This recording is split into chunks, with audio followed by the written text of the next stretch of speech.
سلام دوستان عزیز، حالتون چطوره؟ مهدی هستم. امیدوارم هر جا که هستید حالتون خوب باشه و جیبتون پر از پول.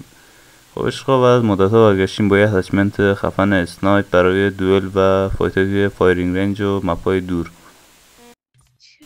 توی این ویدیو هم قرار مثل ویدیو قبلی که برای آموزش مولتی و بازی نمایشی بود قرار بهتون آموزش بدیم که چجوری با این لودات خوب پلی بدین و باش کیل قشنگ بگیرین.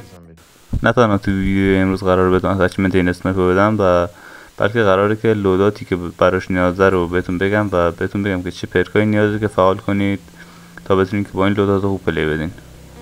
پس خوشحال میشم که تا آخر این ویدیو همراه من باشین. خب عشقای من، قبل اینکه بریم سراغ ویدیو ممنون میشم اگه چنل رو سابسکرایب ندارید حتما ساب کنید و ویدیو رو حتما لایک کنید که خیلی بهم انرژی میده. بدون حرف اضافی بیشتر بریم سراغ ویدیو.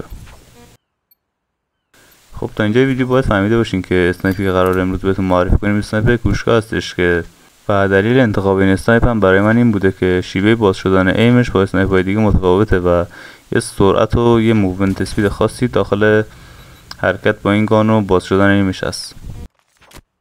برخلاف اسنایپ‌هایی مثل دیل و زدارجی و اشتیا رو اگه اشتباه نکنم LW3 موقع باز شدن ایمشون یه مکس ریزی میکنن و بعدش میرن برای باز شدن ایم، اما این اسنایپ وقتی شما روی دکمه ایمتون تب میزنین در جد میرو برای باز شدن ایم حرکت میکنه.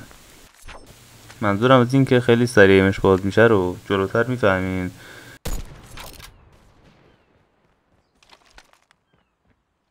و همین نکتهش که باعث میشه خیلی سریع ایمش باز شو بدون مکس باشه باعث میشه اگه شما یه انیمی جلوتون در بیاد دیگه شوکه نشید و خیلی با خونسردی بتونید انیمی راحت بزنید.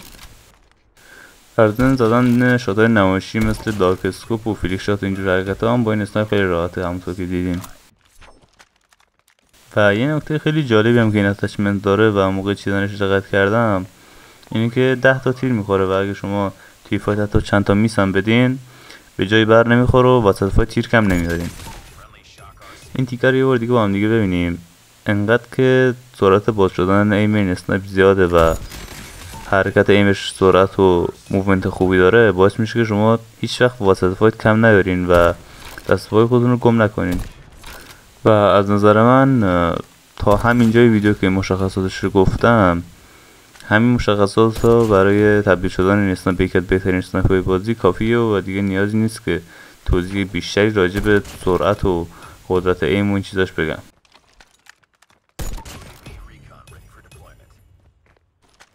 و تنها ضعفی هم که از نظر من اسنایپ داره اینه که اگه شما برید توی دوئل یا حتی فایت فایرینگ رنج، اگه لیدر روم HP بازی روی یک نداشته باشه امکان داره که خورده براتون سخت بشه، چون که دمیج این اسنایپ به پا و قسمت های پایینی بدن 100 تا نیست و حدود 85 تا 95 تا دمیج میخوره و انمیو نمیندازه، ولی اگه HP یک باشه مطمئنا شما همیشه برنده بازی هستین.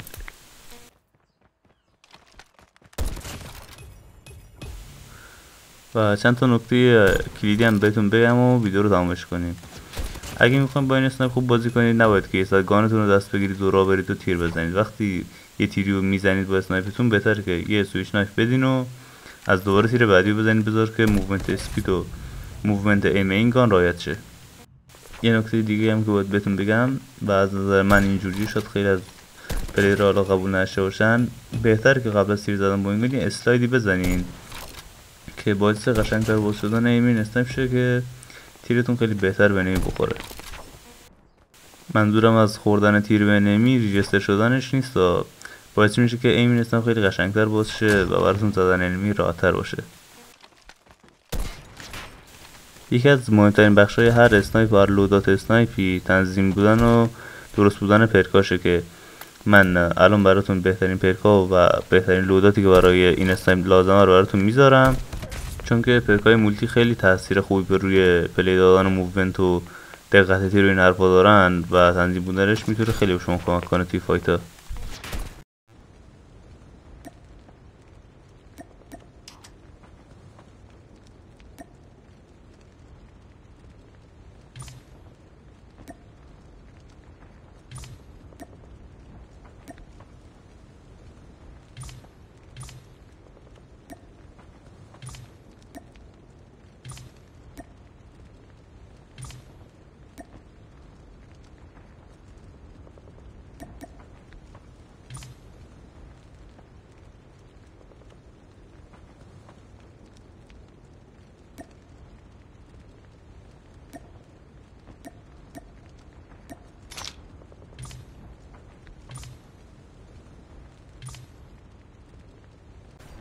و عشقا ممنون میشم که حالا اگه تا اینجا ویدیو رو دیدید ویدیو رو لایک کنید و اگه چنل رو سابسکرایب نکردید حتما ساب کنید و زنگوله کنارش هم بزنید. دمتون گرم. ویدیو امروز هم تموم شد. مراقب خودتون باشین تا ویدیوی بعدی. فعلا بای.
چیزی بنازم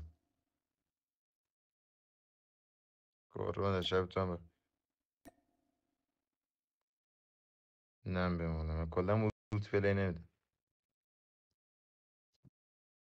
قربونت. آره با موت تخمیه. شبت بخیر قربونت. خداحافظ.